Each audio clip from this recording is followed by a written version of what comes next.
बच्चों, class 9th की worksheet 38 आज हम डिस्कस करने जा रहे हैं। तो देखिए अपनी मोबाइल की स्क्रीन पर वर्कशीट 38 चैप्टर है, नया शुरू कर रहे हैं, बल तथा गति के नियम। और आज की डेट है 30/9/2020, 9th क्लास। तो बच्चों क्या है इसमें लिखा, ज़रा से देखिए हेडिंग में क्या लिखा है। बच्चों आपने देखा कि इसमें लिखा है बल तथा गति के नियम।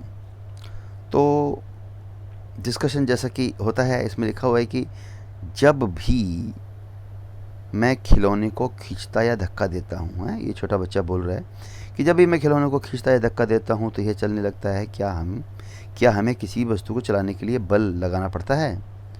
तो इसकी बड़ी दीदी क्या जवाब देती है बच्चों, देखिए क्या जवाब देती है।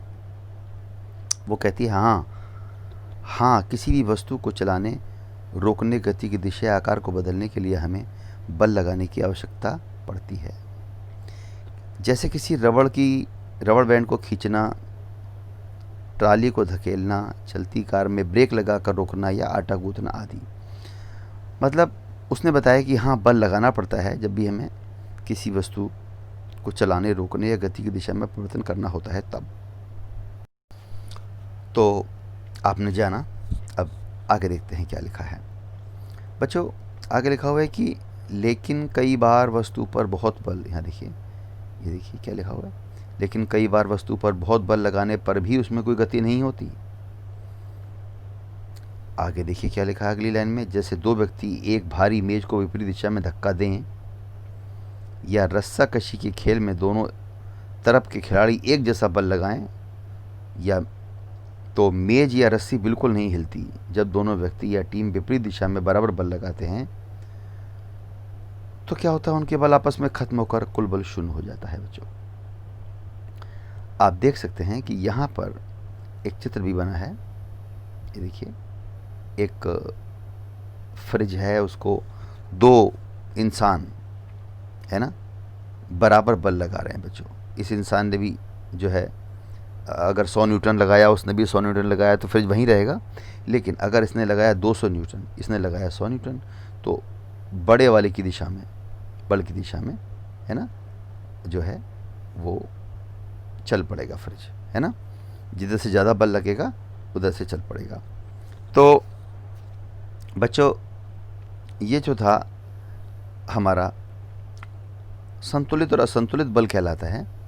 तो यह देखिए ये लिखा हुआ है संतुलित बल क्या होता है। बच्चों ये देखिए संतुलित बल क्या होता है, ये देखिए जब इसमें लिखा था ना कि आपस में बल शून्य हो जाते हैं, ऐसे बलों को संतुलित बल कहते हैं। मेज या रस्सी तभी हिलती है जब दोनों व्यक्ति या खिलाड़ी एक ही दिशा में बल लगाएं, या एक तरफ का बल दूसरी तरफ के बल से ज़्यादा हो। ऐसी स्थिति में बल असंतुलित हो जाता है और वस्तु ज़्यादा बल की दिशा में हिलने लगती है। ऐसे बल को असंतुलित बल कहते हैं। संतुलित और असंतुलित बल होते हैं बच्चों। तो इधर देखिए यहाँ पर चित्र भी बना हुआ है, रस्साकशी हो रही है, रस्साकशी हो रही है बच्चों। आपने भी ये खेल कभी खेला हो सकता है बच्चों। तो अब देखिए इसमें क्या है कि ये जो इधर के 3 लोग हैं ना, ये लोग ये विजेता हैं। क्यों? क्योंकि इन्होंने लगाया है 400 न्यूटन का बल। इधर वाले जो ये हैं ये लूज़र हैं, ये हार गए हैं क्योंकि इन्होंने लगाया 300 न्यूटन का बल। इन्होंने 300 न्यूटन का बल इधर लगाया, इन्होंने 400 का इधर लगा दिया, तो इन्होंने इनको खींच लिया, इस तरफ को खींच लिया, तो ये जीत गए। ये है असंतुलित बल बच्चों। और यहाँ पर देखो ये 2 इंसान फ्रिज को धक्का दे रहे हैं बच्चों। इसने लगाया 200 न्यूटन इधर को, इसने लगाया 100 न्यूटन इधर को। इसने कम बल लगाया, इसने ज़्यादा लगाया, तो फ्रिज इस तरफ को चल पड़ा है बच्चों। ये भी असंतुलित बल का उदाहरण है। लेकिन अगर दोनों 100 न्यूटन का बल लगाते तो फ्रिज यहीं रहता, वो हो जाता संतुलित बल। फिलहाल जो इसमें दिखाया गया चित्र में वो है असंतुलित बल। तो बच्चों आगे चलते हैं। संतुलित असंतुलित बल बहुत इंपॉर्टेंट है। अब यहाँ पर देखिए क्या कही गई है बात। बच्चों कोई भी बल अकेला नहीं होता, बल हमेशा जोड़े में होते हैं। ये दोनों बल हमेशा विपरीत दिशा में कार्य करते हैं। जब भी दोनों में से एक बल दूसरे से ज़्यादा होता है तो गति होती है, जैसे कि ऊपर दिखाया गया है। घर्षण बल गति की विपरीत दिशा में काम करता है हमेशा। जब तक वस्तु पर लगाया गया बल उसके घर्षण बल से अधिक होगा, उसे असंतुलित नहीं करेगा, तब तक वस्तु नहीं हिलेगी। किसी भी पिंड पर लगने वाला संतुलित बल उसे गति प्रदान करता है। तो बच्चों अब हम आ गए हैं प्रश्नोत्तर की तरफ। ये देखिए कितने प्रश्न हैं बच्चों। प्रश्न है कुल मिला के 5 और अब हम एक एक करके पांचों प्रश्न डिस्कस करेंगे। तो देखिए आपकी मोबाइल स्क्रीन पर आ गए हैं पांचों प्रश्न। ये देखिए पहला प्रश्न क्या है, बल क्या क्या कार्य कर सकता है, उदाहरण सहित लिखिए। तो बच्चों यह है इसका जवाब, ये देख सकते हैं आप। इसका जवाब यहाँ पर लिखा हुआ है, मैं थोड़ा और इसे क्लियर पिक्चर देता हूँ। बल बहुत सारे कार्य करता है, किसी भी वस्तु को खींचना या धकेलना ही बल है। उदाहरण है रस्सी खींचना, मेज को धकेलना, किसी सामान को उठाना आदि। दूसरा सवाल देखते हैं बच्चों, घर्षण बल किस दिशा में कार्य करता है। ऊपर भी लिखा था, यहाँ भी लिखा है, घर्षण बल गति की विपरीत दिशा में कार्य करता है हमेशा। तीसरा, क्या किसी वस्तु को गति देने के लिए उस पर बल लगाना जरूरी है।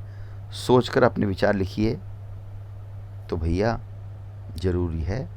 देखिए हाँ, बल लगाना जरूरी है, क्योंकि जब तक वस्तु पर लगाया जाने वाला बल उसके घर्षण बल से अधिक होकर उसे असंतुलित नहीं करेगा, तब तक वस्तु नहीं हिलेगी। असंतुलित बल वस्तु को गति प्रदान करता है। ये तीसरा प्रश्न है, प्रश्न का उत्तर है।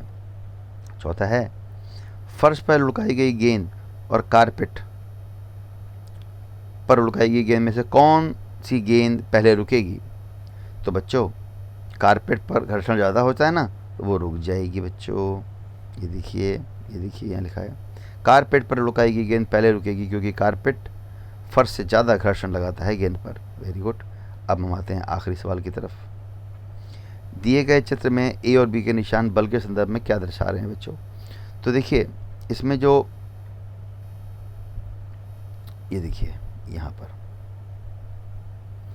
जो बच्चों इसमें ए वाला निशान है ना, उसमें ये कहा गया है कि जो बल लगा रहे हैं दोनों बच्चे, ये इस तरफ को लगा रहे हैं, और बी जो है ना, इसका तीर थोड़ा छुप गया है, ये इधर को तीर है उल्टी दिशा में। तो बी तीर बता रहा है कि घर्षण जो है लगाए गए बल के विपरीत दिशा में कार्य करता है। ठीक है, तो क्या दर्शा रहे हैं, तो आइए हम आपको बताते हैं क्या दर्शा रहे हैं।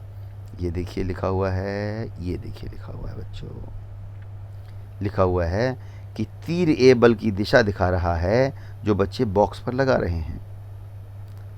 बॉक्स की गति की दिशा भी दर्शा रहा है।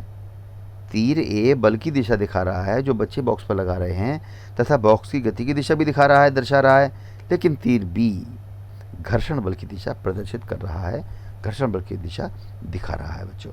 तो इसमें जो मैंने भी वीडियो बना रहा हूँ, इसमें बी के नीचे का तीर छिप गया है, लेकिन जो आपको वर्कशीट भेजी है उसमें उसका तीर दिखाई दे रहा है। तो थैंक यू वेरी मच। अब आप फटाफट सारे सवालों का जवाब लिखिए और मुझे भेजिए। गुड बाय बच्चों।